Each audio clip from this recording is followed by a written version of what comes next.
Rasulullah minal muhajirin wal ansar, baik dari kalangan sahabat-sahabat yang hijrah bersama Nabi dari Mekah menuju kota Madinah,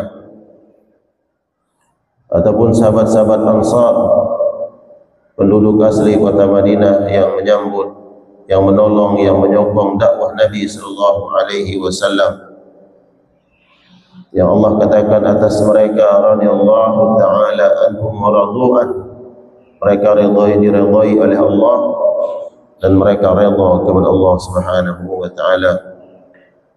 Semoga kita semua dapat mengikuti langkah kebaikan yang mereka lakukan, sehingga Allah melayakkan kita semua kelak mendapatkan masuk surga bertemu dengan Nabi sallallahu alaihi wasallam dan para sahabat-sahabat Rasulullah sallallahu alaihi wasallam.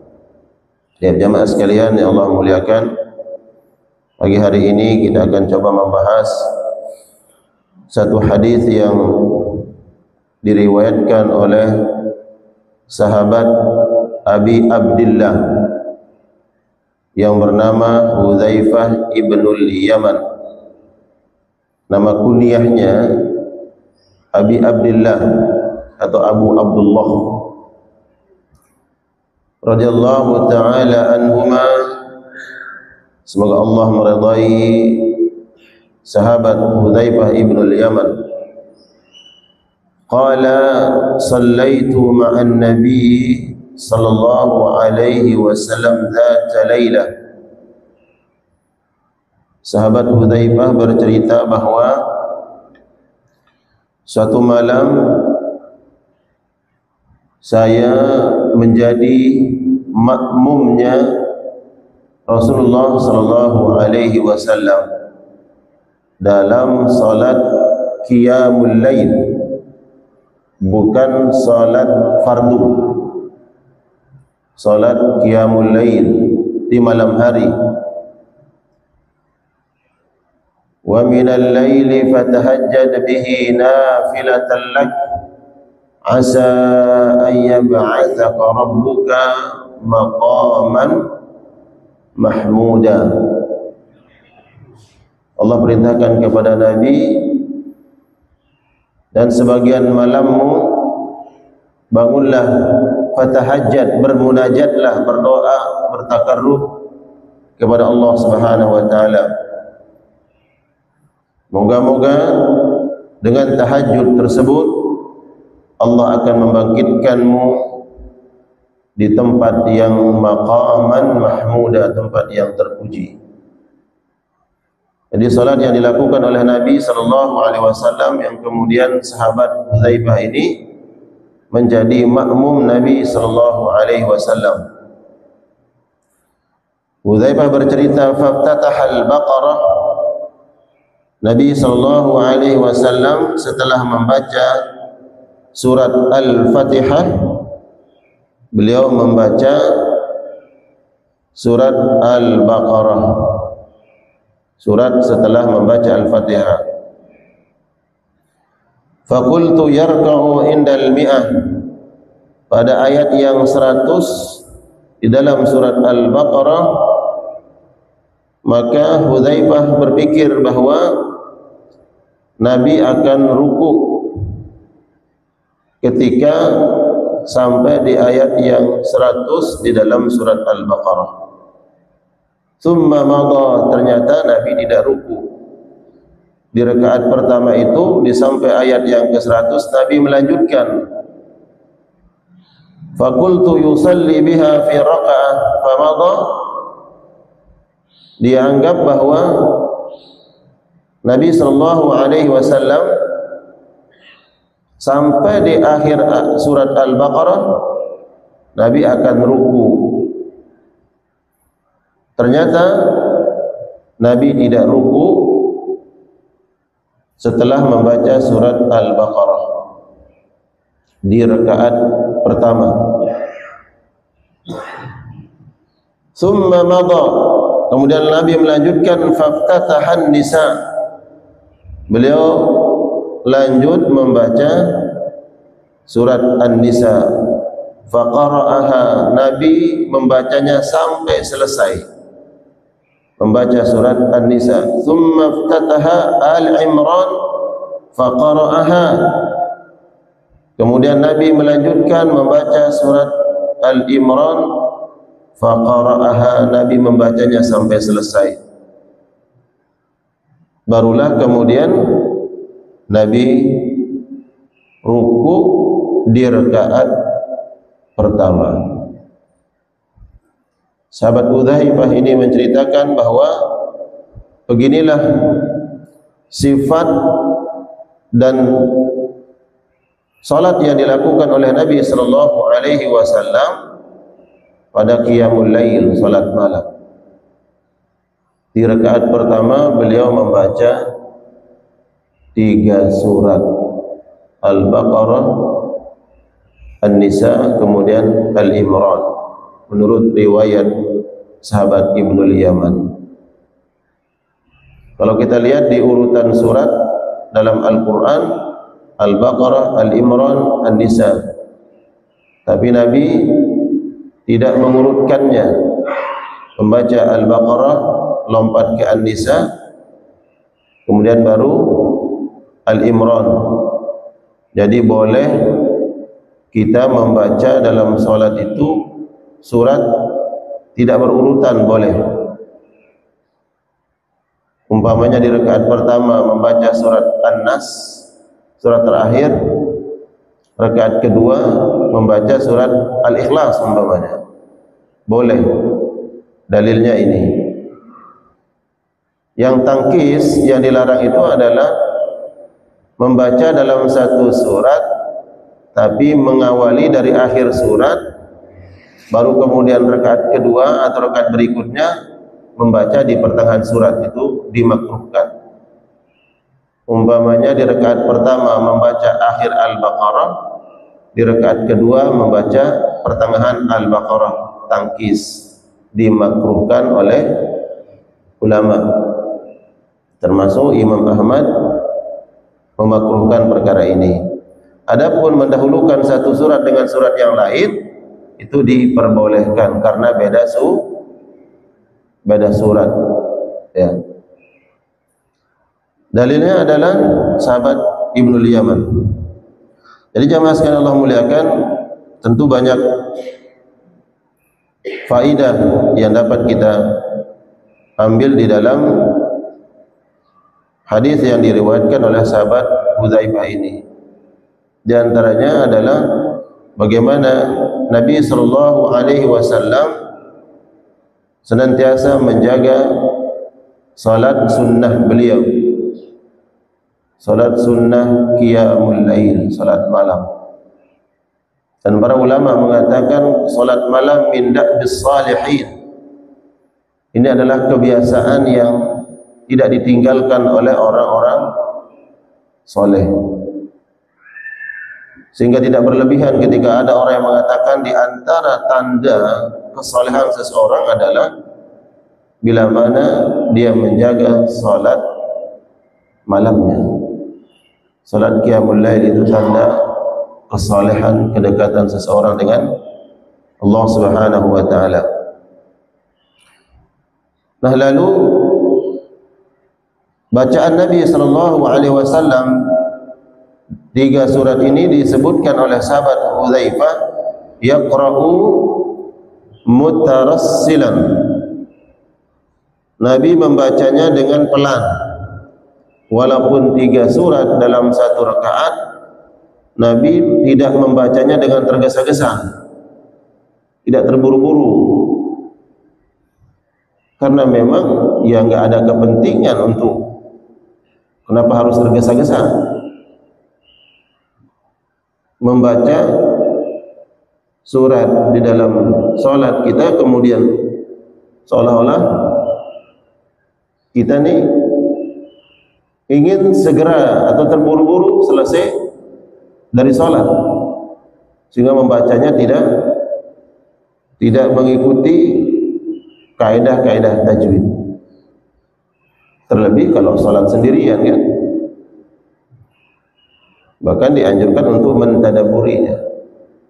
Adapun salat sunnah nanti dengan manusia, dengan jamaah, ya tentu bagian dari kefakihan seseorang menjadi imam, bagaimana dia menjaga ya, jamaahnya.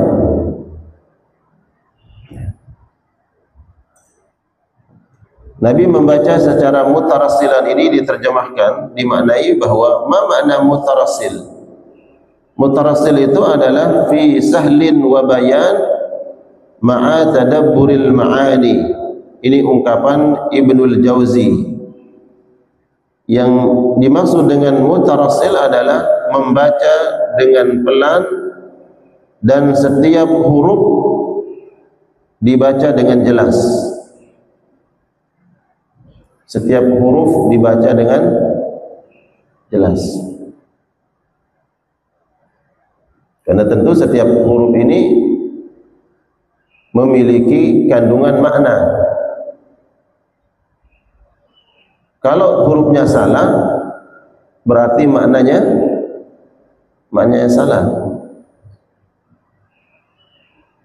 Alhamdulillahi Rabbil Alamin. Ain. Artinya alam, semesta. Kalau ainnya berubah menjadi alif, berarti berubah makna. Bisa artinya sesuatu yang sangat dahsyat, azabun alim, atau alam artinya makna bendera. Makanya alamin, alam. Qul huwallahu ahad. Qul, katakanlah. Kalau berubah menjadi kul, jadi kaf, berubah maknanya. Yang tadinya katakan menjadi kul, makan. Kul, makan. Makanya kemudian Nabi SAW membaca dengan sahal, dengan pelan dan bayan, jelas, ya, menyebut hurufnya. Ma'a tadabburil ma'ani, itu makna mutarassil. Disertai dengan mentadabburi, menghayati setiap ayat yang dibaca.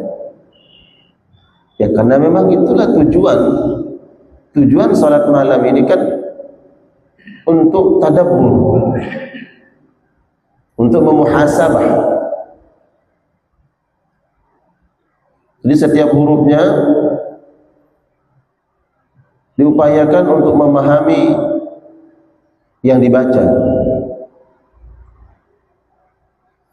Dan ketika Nabi SAW marra bi ayatin, ketika Nabi SAW lewat atau membaca ayat-ayat yang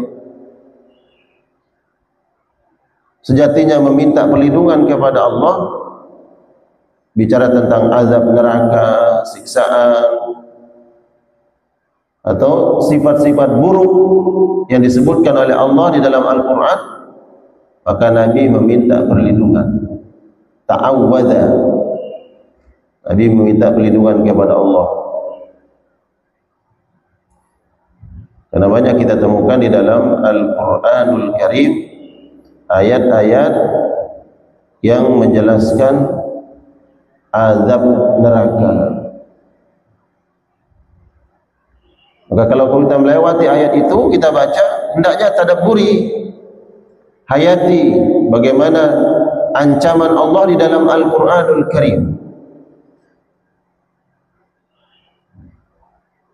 sehingga muncul rasa khasyah. Jemaah, khasyah itu rasa takut. Dzalika yukhawwifullahu bihi ibadah, ya ibadi fattaqun. Allah menceritakan kisah-kisah di dalam Al-Quran bagaimana ahlun nar, ahli neraka disiksa, diazab oleh Allah, agar muncul, hadir rasa takut di dalam hati kita. Maka takutlah.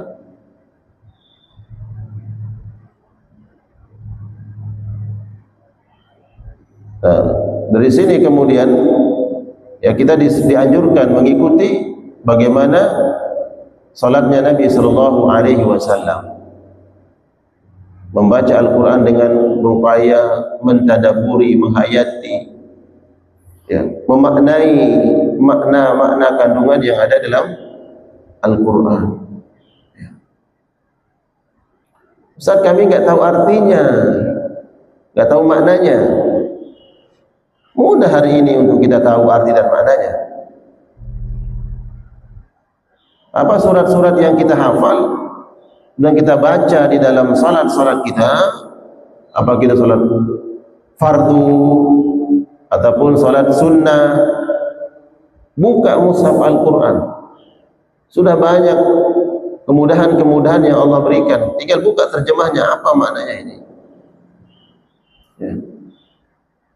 Sehingga setiap ada surat yang dibaca itu sudah ada di memori kita, Pak.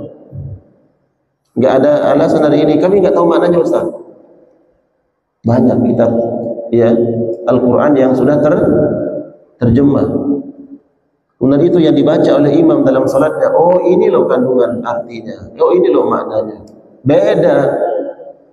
Jadi beda keutamaan pahala kebaikan yang Allah berikan terhadap orang yang membaca Al-Quran, tahu maknanya, dengan yang hanya dia simak saja. Simak itu hanya mendengar, dia dengar bacaan imam, bahkan mungkin dia ikuti, dia hafal, karena ada surat-surat pendek yang dibaca, dia tahu, dia hafal. Dia hanya sampai pada tingkatan simak, mendengar bacaan imam. Nah, apakah kita sampai kepada tahu maknanya? Ya. Dalam Al-Quran surat pendek kan ada kisah Abu Lahab. Ketika imam membaca itu, oh ini ada sosok yang sudah diancam oleh Allah, Abu Lahab, kita tahu. Ternyata hartanya tidak mampu menyelamatkan dia dari azab Allah. Muhasabah kita renungkan, ternyata harta tidak mampu menyelamatkan seseorang. Yang Abu Lahab, pamannya Nabi, asyraf min asyrafil qaum, dari bangsa yang terpandang, terhormat, Quraisy. Secara nasab ada ikatan nasab dengan Nabi, bangsawan, tapi Allah sudah mentakdirkan, memvonis Abu Lahab min ahlin nar. Lalu saya siapa? Kan gitu. Muhasabah. Alam tara kaifa fa'ala rabbuka bi ashabil fil. Ini surat Al-Fil, kisah apa? Oh, udah saya baca artinya, saya tahu terjemahnya. Tentang bagaimana Allah hancurkan pasukan Abraha yang datang dari Yaman, ingin menghancurkan Ka'bah. Tadabburi kita. Mudah bagi Allah menghancurkan pasukan yang kuat tak terkalahkan. Allah mengirim pasukannya, burung yang berbondong-bondong, hancur, binasa. Kita tahu. Ini bagian dari makna tarasul tadi. Membacanya dan mengetahui maknanya. Karena yaqra'u mutarassilan, Nabi sallallahu alaihi wasallam membaca Al-Quran dengan mutarassil. Mutarassil itu yaqra' bisahlin, dengan pelan, wa bayan ma'a tadabburil ma'ani, ya, dengan mentadaburi, menghayati makna-maknanya.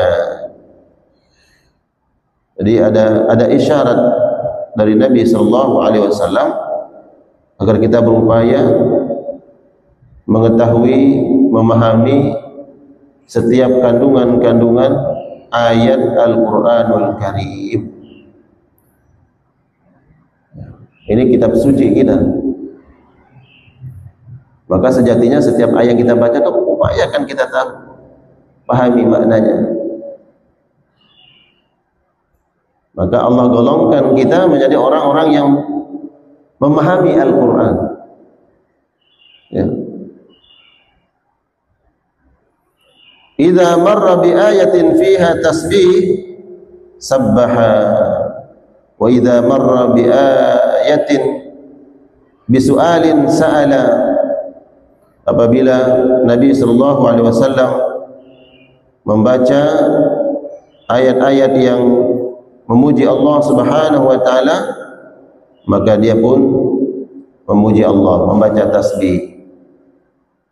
Dan apabila melewati ayat-ayat tentang doa, maka Nabi pun berdoa. Ya. Nabi berdoa, berarti ada berhenti sejenak. Ketika ada doa di dalam ayat tersebut, Nabi berhenti berdoa. Dan di dalam Al-Quran banyak kita temukan ayat-ayat yang memiliki kandungan doa, permohonan kepada Allah Subhanahu wa taala. Dan para ulama menjelaskan jemaah, sebaik-baik doa yang dipanjatkan oleh seorang hamba adalah doa yang bersumber dari Al-Quran, dan ketika dia melaksanakan ibadah yang paling dekat dengan Allah. Sebaik-baik doa dari Al-Quran, kemudian kita meminta kepada Allah di saat kita paling dekat dengan Allah. Kapan kita paling dekat dengan Allah? Ya, kita sedang tidak menyibukkan diri kita dengan urusan-urusan dunia.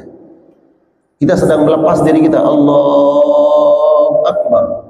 Salat ini kita berupaya untuk melepas urusan dunia kita. Kita sedang menghadap Allah. Dunia kita ini kita tinggalkan sejenak. Dan itulah hamba sangat dekat dengan Allah. Dan ketika dia membaca doa yang terbaik, yaitu bersumber dari Al-Quran, kemudian di saat dia dekat dengan Allah, maka berpotensi besar untuk diijabah doanya. Makanya Nabi kemudian berhenti kemudian berdoa. Ya. Nah, kapan ini Nabi sallallahu alaihi wasallam lakukan?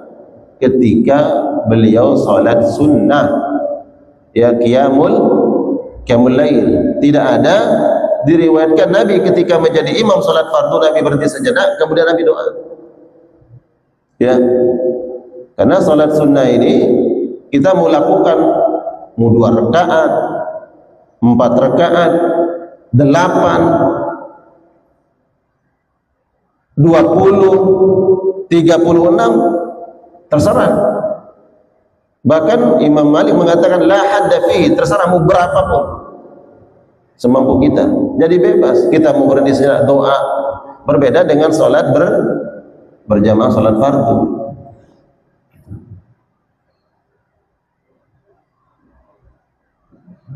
Jadi ada ayat-ayat di dalam Al-Quranul Karim yang doa kepada Allah Subhanahu wa ta'ala. Di antaranya ada di dalam surat Al-Imran. Doa, karena Nabi membaca Al-Imran di dalam surat sunnah ini, Al-Baqarah, kemudian An-Nisa, Al-Imran. Di dalam surah Al-Imran ada doa, Rabbana ghfir lana dhunubana wa israfana fi amrina wa thabbit aqdamana wansurna 'alal qaumil kafirin. Rabbana ighfir lana dhunubana, ya Allah ampuni dosa-dosa kami. Nah, selesai baca ayat ini, minta ampun kepada Allah Subhanahu wa ta'ala.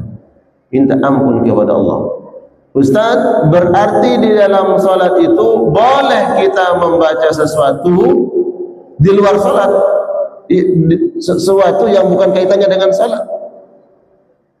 Boleh. Jadi kita menyelipkan doa dalam salat-salat kita itu boleh. Bahkan di dalam salat fardu, ketika sujud terakhir itu kita berdoa, doa apa saja. Walaupun doa itu enggak warid dari Nabi, tapi ada sesuatu hal yang ingin kita minta kepada Allah, silakan. Karena secara umum Nabi sebutkan bahwa seorang hamba akan sangat dekat dengan Allah ketika dia sujud, fa'aksiru fihi doa, maka perbanyak doa. Tidak ada doa khusus. Ya. Tapi ada doa-doa yang memang dianjurkan dibaca oleh Nabi. Doa yang diriwayatkan oleh sahabat Mu'adz bin Jabal. Itu Nabi ajarkan doa secara khusus. Kamu baca doa ini setiap kamu mau selesai sholat. Para ulama mengatakan ketika sujud terakhir itu baca. Tapi boleh juga kita membaca doa-doa yang lain.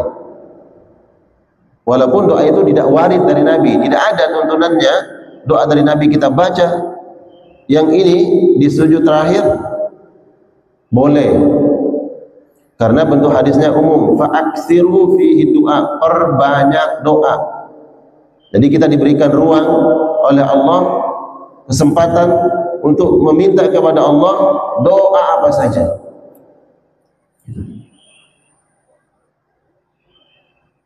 Banyak-banyak kita temukan kan doa di dalam salat kita. Baik di antara dua sujud, kemudian di tasyahud, ada doa-doa kepada Allah Subhanahu wa taala. Jadi Nabi ketika membaca ayat yang kaitannya dengan doa, Nabi berhenti sejenak, kemudian Nabi meminta kepada Allah Subhanahu wa taala. Bila mana doa tersebut tentang ampunan, maka Nabi meminta ampun kepada Allah, minta ampun kepada Allah.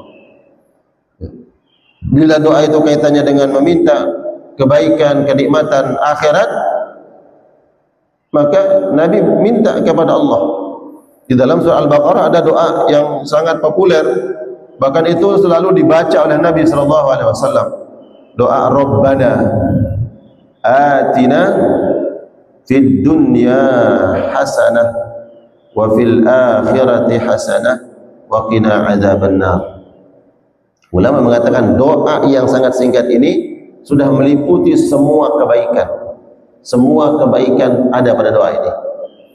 Dan doa yang paling banyak dibaca oleh Nabi SAW adalah doa Rabbana atina fid dunya hasanah. Rabbana atina fid dunya hasanah wa fil akhirati hasanah wa qina adzabannar. Makanya kalau kita dengar ya, siapapun para ustaz, para guru yang memimpin doa selalu ditutup dengan doa Rabbana. Karena memang itu doa yang selalu dibaca oleh Nabi. Bukan mengada-ada kok selalu dibaca Rabbana setiap mau selesai doa. Bukan mengada-ada. Karena memang itu doa selalu dibaca oleh Nabi SAW.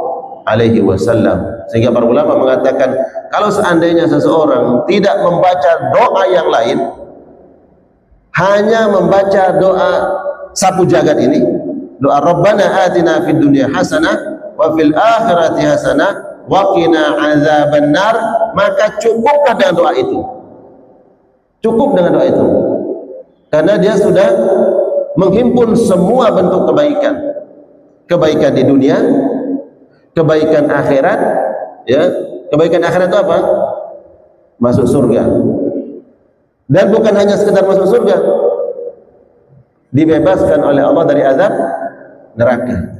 Ada orang yang masuk surga tapi nggak tahu, nanti transit dulu di neraka. Dia akan masuk surga, tapi karena dosa dan maksiatnya masuk neraka dulu. Hitungannya berapa? Mungkin 1 tahun.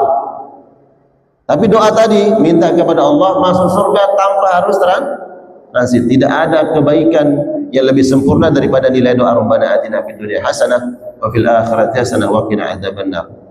Kebaikan di dunia, Rabbana atina fid dunya hasanah. Hasanah di dunia itu apa? Kalau kita kembali kepada penjelasan para ulama, hasanah di dunia itu adalah nikmatnya iman. Rabbana atina fid dunya hasanah.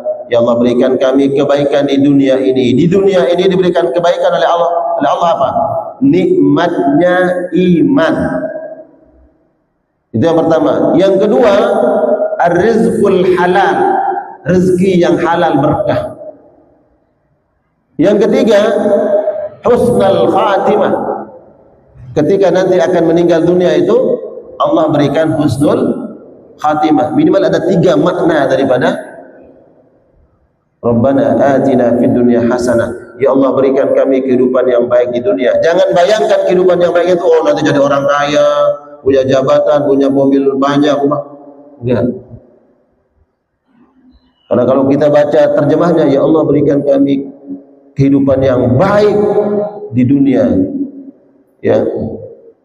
Kalau kemudian kita ini adalah orang yang materialistis, kebayang adalah kebaikan itu, kebaikan Allah diberikan rezeki yang banyak, yang berlimpah, jabatan dan seterusnya.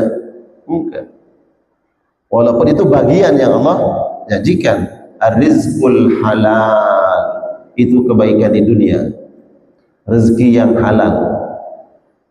Kalau rezekinya halal, insyaallah Allah berkah hidupnya. Halawatul iman, dapat merasakan nikmatnya iman. Merasakan nikmat dan manisnya iman itu, kita menikmati setiap kewajiban, ketaatan kita kepada Allah. Melaksanakan perintah Allah tidak terasa berat, apalagi merasa terpaksa. Tapi kita merasakan dengan penuh kenikmatan, senang, hatinya gembira, hatinya senang, hatinya tenang, melaksanakan perintah Allah. Itu Rabbana atina fid dunya hasanah. Ya. Jadi di dalam sholat kita pun boleh membaca doa ini, selipkan dalam doa. Apakah di sujud terakhir, atau ketika kita sholat malam tahajud kemudian membaca ayat Al-Quran dan kita baca Rabbana, boleh. Jadi ketika Nabi membaca ayat-ayat yang kaitannya dengan doa, Nabi berdoa, Rabbana ighfir lana dhunubana wa israfana fi amrina wa thabbit aqdamana wansurna 'alal qaumil kafirin. Ini ada doa di dalam surat Al-Imran.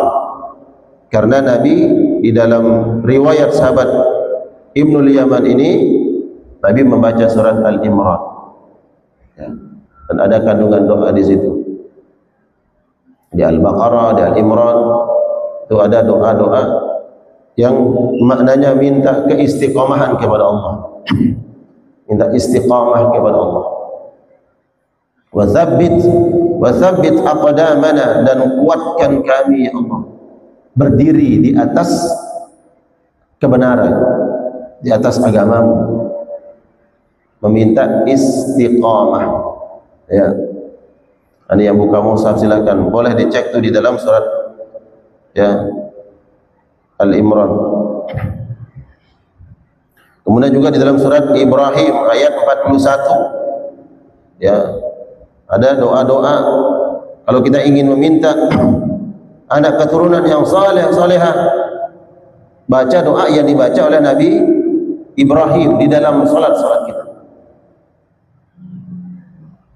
Doa Nabi Ibrahim, beliau minta anak keturunan, padahal dari semenjak beliau menikah sudah minta anak keturunan. Tapi ini ujian bagi Nabi. Ujian Nabi Ibrahim itu sampai usia di atas 100 tahun baru diberikan keturunan oleh Allah. Di atas 100 tahun. Padahal beliau seorang Nabi yang doanya tidak diragukan, doa para nabi. Enggak diragukan doa para nabi itu. Tapi Nabi Ibrahim baru ijabah doanya itu kapan, Pak? Setelah usianya di atas 100 tahun baru dikasih anak. Doa Nabi Ibrahim, Rabbi habli minas salihin, Rabbi habli minas salihin. Minta anak keturunan yang saleh. Menikah dengan Siti Sarah, belum punya anak, minta terus, belum dikasih. Akhirnya Siti Sarah, ya udah kalau begitu mungkin Allah anugerahkan lewat perempuan yang lain. Menikahlah Nabi Ibrahim dengan Siti Hajar, baru dikasih keturunan Ismail, nyusul Ishak dari Siti Sarah. Itu doa Nabi Ibrahim tidak henti-hentinya, tapi Allah ijabah setelah usianya di atas 100 tahun. Ujian para nabi begitu. Kalau kita mungkin jarang doa minta keturunan, tapi dikasih banyak oleh Allah, ya kan? Dikasih cucu berapa, dikasih anak berapa. Jadi ada doa di dalam Al-Quran surat Ibrahim ayat 41. Kalau ingin minta keturunan yang saleh, salehah, ya. Kemudian doa agar Allah selamatkan di akhirat.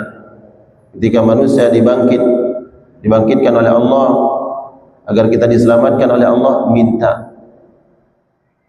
Dan ini doa-doa yang dibaca oleh para nabi. Wa idza marra bi ayati su'alin sa'ala, apabila nabi melewati ayat-ayat yang kaitannya dengan doa, meminta kepada Allah, maka nabi berdoa, minta kepada Allah Subhanahu wa taala. Thumma raka'a faja'ala yaqul subhana rabbiyal azim.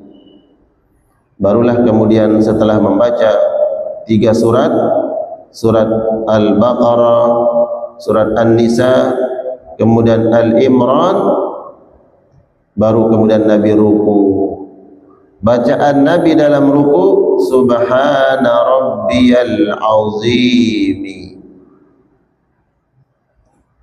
Dibaca oleh Nabi subhana rabbiyal azim. Sampai di situ. Kalau riwayatnya Ibnul Yaman atau Hudzaifah, berarti Nabi membaca dalam sholatnya itu bukan sir. Nah, Hudzaifah itu berarti dengar, dia jadi makmum.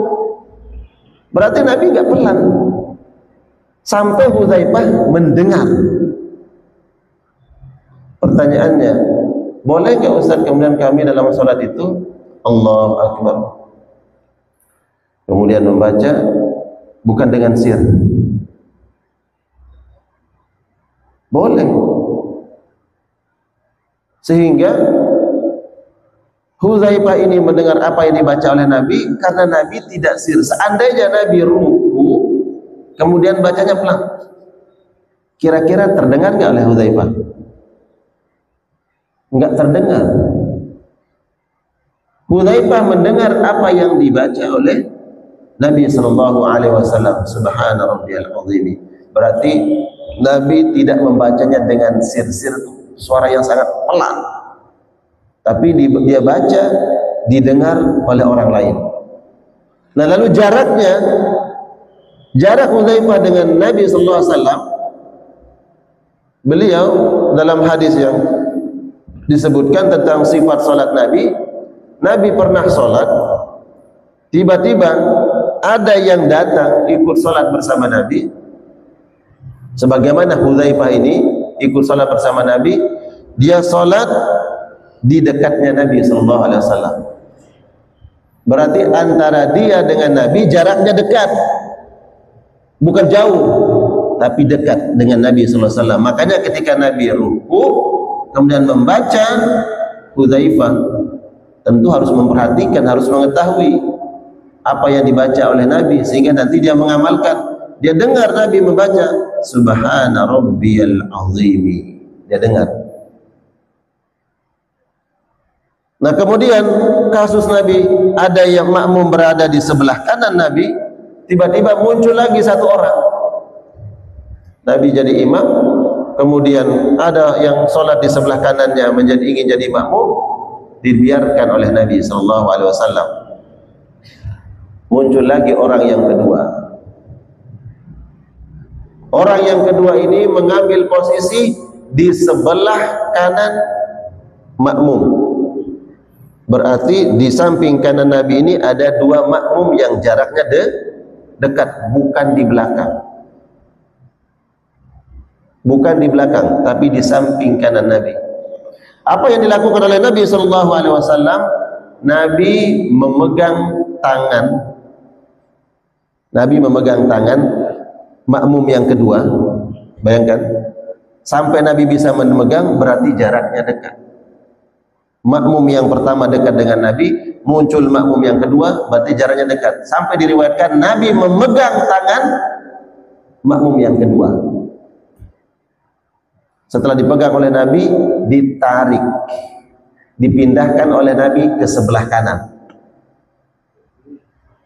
Ya, Nabi menariknya, dipindahkan sebelah kanan. Berarti dua makmum ini, satu di sebelah kanan Nabi, yang satunya di sebelah kiri. Makanya kemudian Hudzaifah mendengar apa yang dibaca oleh Nabi, bukan jaraknya jauh. Makanya kalau bermakmum, ya, salat berjamaah antara imam dengan makmum, yang makmumnya sendirian itu bukan berada di belakang imam. Ini harus kita faham. Bukan di belakang imam, berada di samping, bukan di belakang, di samping imam.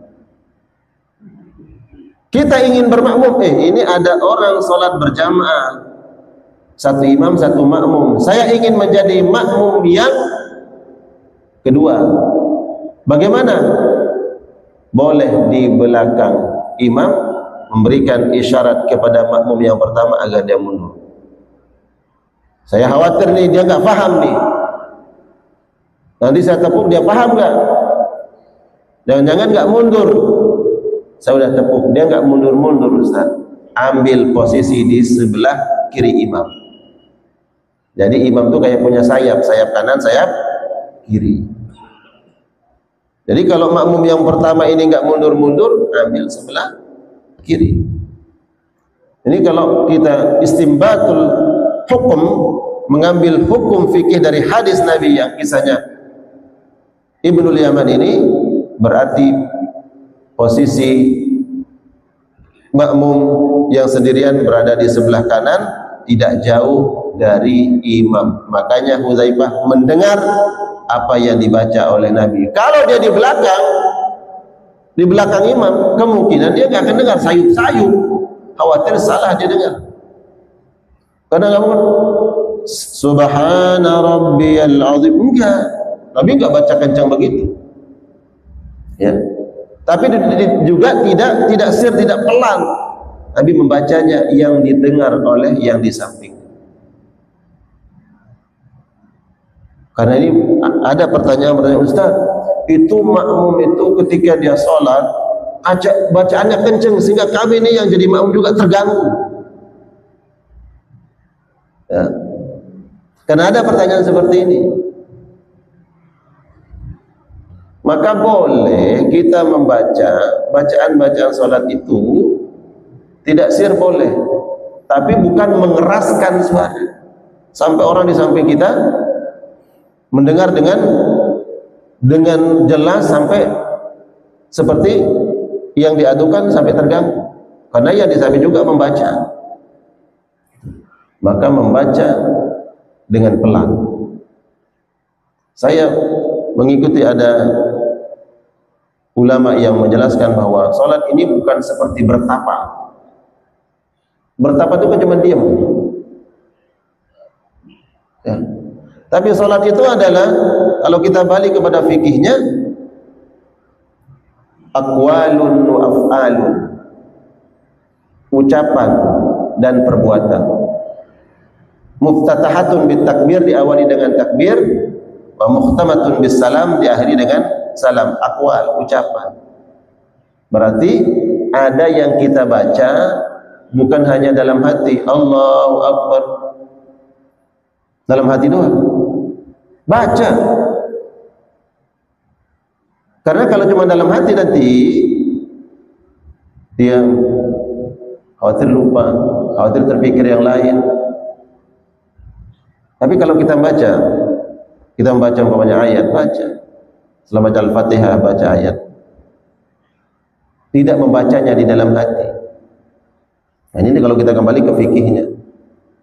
Jadi riwayat Ibnul Yaman ini, kenapa beliau mendengar faja'ala yaqul, maka Nabi membaca Subhana Rabbiyal Azim, kalimat Subhana Rabbiyal Azim. Di riwayat yang lain Subhana Rabbiyal Azim wa bihamdihi, tentang sifat salat Nabi sallallahu alaihi wasallam. Perbedaan itu bukan ini salah ini benar. Di kitab Subulus Salam, syarah kitab Bulughul Maram, itu ada bab tentang sifat salat Nabi sallallahu alaihi wasallam.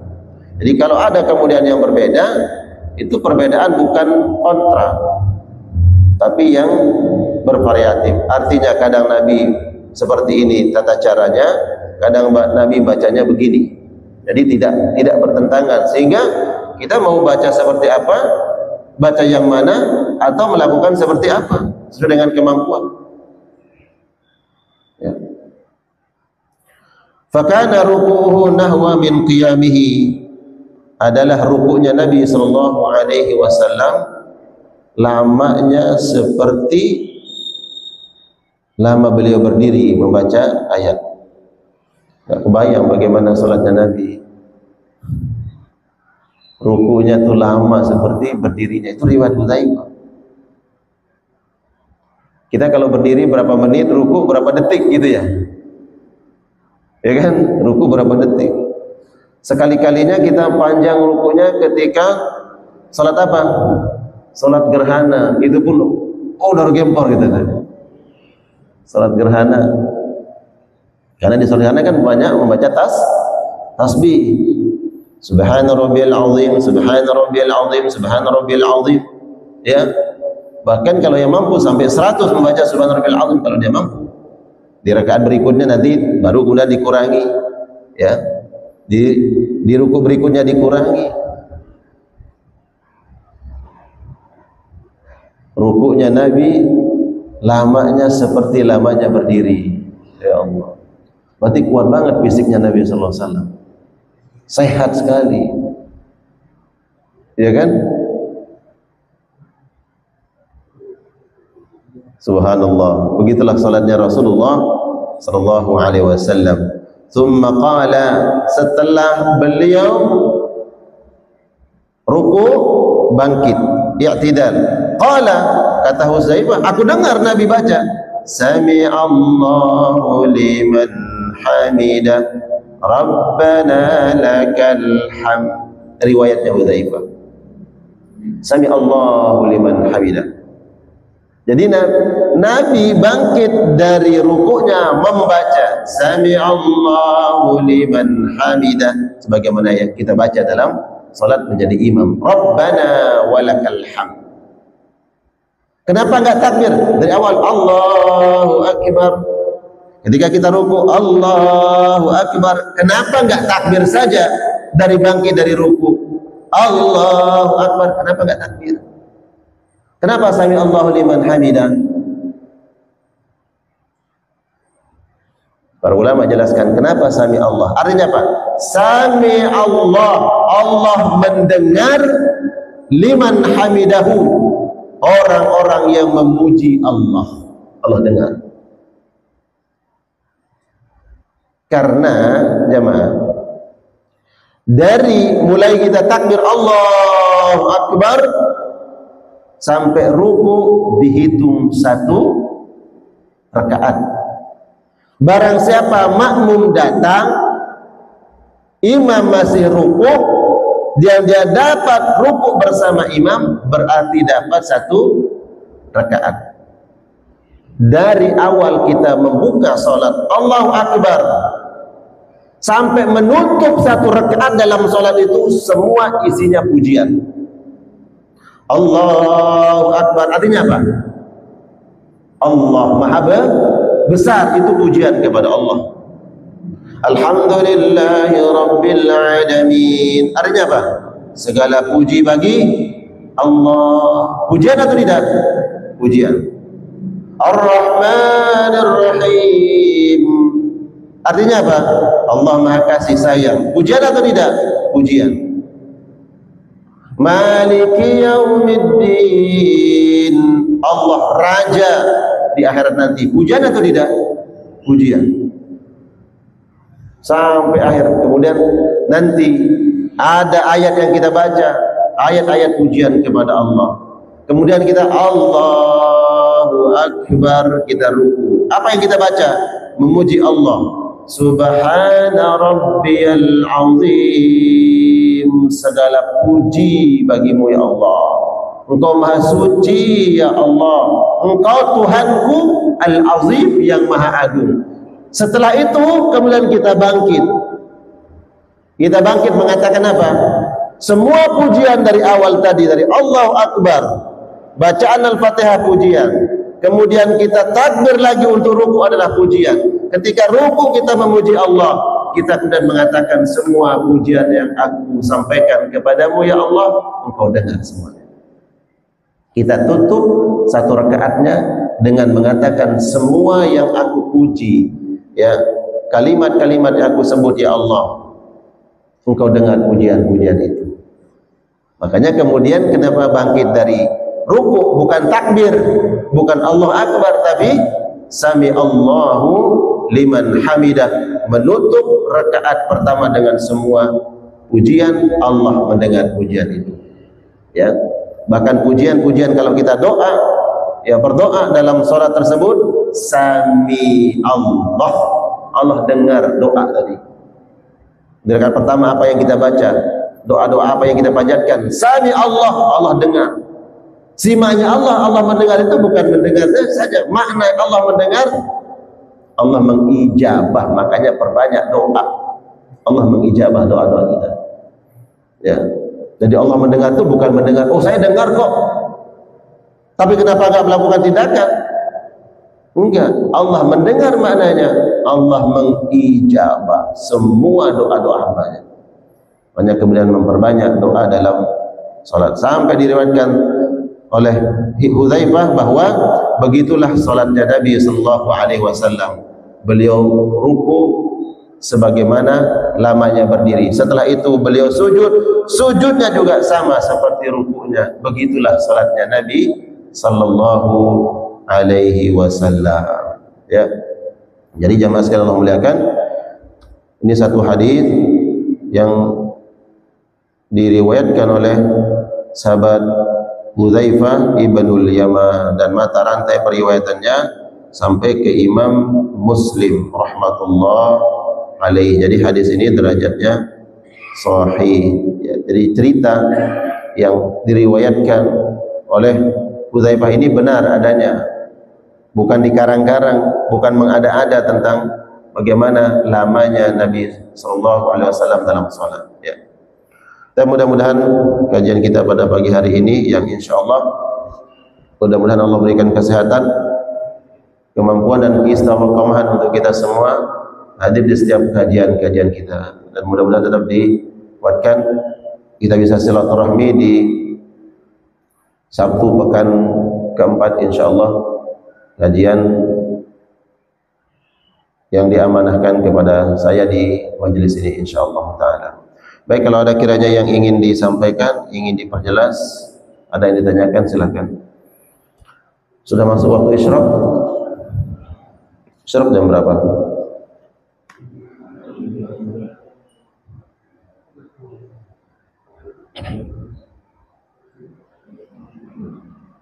Terbit 57. Wah. Ada yang ditanyakan? Silakan, Pak.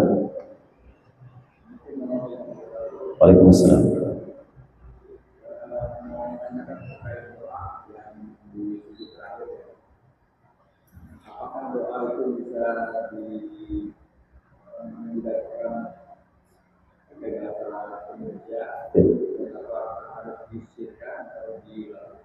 Ya. Baik, banyak pertanyaan seperti itu. Aqrabul abdi ilallah wa huwa sajid, seorang hamba akan sangat dekat dengan Allah ketika dia sujud. Fa'aksiru fihi du'a, maka perbanyaklah doa di saat sujud. Nah, yang pertama, hendaknya membaca doa ketika sujud tersebut, doa yang warid dari Nabi sallallahu alaihi wasallam atau bersumber dari Al-Qur'an. Banyak doa-doa yang ada dalam Al-Qur'anul Karim, baca, karena dia sudah berbahasa Arab, Al-Quran berbahasa Arab. Begitu juga doa yang diajarkan oleh Nabi berbahasa Arab. Maka itu lebih utama untuk kita baca. Bagaimana kalau doa itu pakai bahasa kita sendiri? Apakah boleh menggunakan bahasa Indonesia? Kalau dijaharkan, dikeraskan dengan bahasa kita sendiri, maka ulama mengatakan tidak diperbolehkan, walaupun ada pendapat yang mengatakan boleh. Saya langsung bertanya kepada seorang ahli hadis dari Yaman, bagaimana Syekh tentang perintah doa dalam sujud terakhir.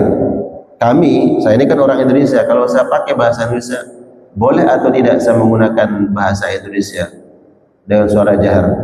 Dia mengatakan, mayoritas ulama mengatakan kalau dengan bahasa ajami, bahasa bukan bahasa Arab, bukan dari Al-Quran, bukan dari hadis Nabi, dan tidak menggunakan bahasa Arab, maka jangan dijaharkan. Kalaupun dijaharkan, itu tidak membatalkan salat. Ini saya langsung bertanya kepada seorang ahli hadis dari Yaman. Ketika dia datang ke Indonesia, saya temani, saya jemput di bandara, kemudian dia beberapa rehlah dakwah di Indonesia, termasuk ke NTB. Saya langsung bertanya, beliau mengatakan seperti itu. Dan saya sependapat dengan pendapat beliau dari apa yang saya baca. Kalau kita pakai bahasa kita sendiri, maka cukup di dalam hati, sebut di dalam hati kita apa yang kita doa kepada Allah. Kalau kita ingin jaharkan, berarti gunakan doa yang dari Al-Quran seperti Rabbana, atau doa yang diajarkan Nabi kepada Mu'adz bin Jabal, Allahumma inni ala zikrika wa syukrika wa husni ibadatik. Jadi boleh kita jaharkan kalau doa itu dari Al-Quran ataupun dari Nabi. Tapi kalau pakai bahasa kita sendiri, maka disirkan, ya, cukup di dalam hati. Karena walaupun kita berbisik di dalam hati, Allah tahu. Wa in tajharu bil qawli fa innahu ya'lam. Sesungguhnya Allah mengetahui. Apa yang diketahui? Ya'lamus sirra wa akhfa. Apa yang dirahasiakan dan apa yang disembunyikan. Maksudnya apa yang berbisik, bisikan kalbu kita ini diketahui oleh Allah Subhanahu wa taala. Begitu ya. Jadi kalau pakai bahasa Indonesia cukup dalam hati. Kalau seandainya dia berucap pakai bahasa Indonesia, maka enggak batal salatnya. Itu pendapat yang saya temukan. Ya.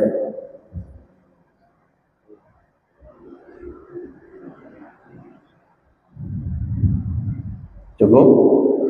Baik jemaah sekalian Allah muliakan, mudah-mudahan kajian kita pagi hari ini Allah catat sebagai amal saleh, pemberat timbangan amal kebaikan kita. Amin ya rabbal alamin. Kita tutup dengan doa kafaratul majlis. Subhanakallahumma bihamdika asyhadu an la ilaha illa anta astaghfiruka wa atubu ilaik. Assalamualaikum warahmatullahi wabarakatuh.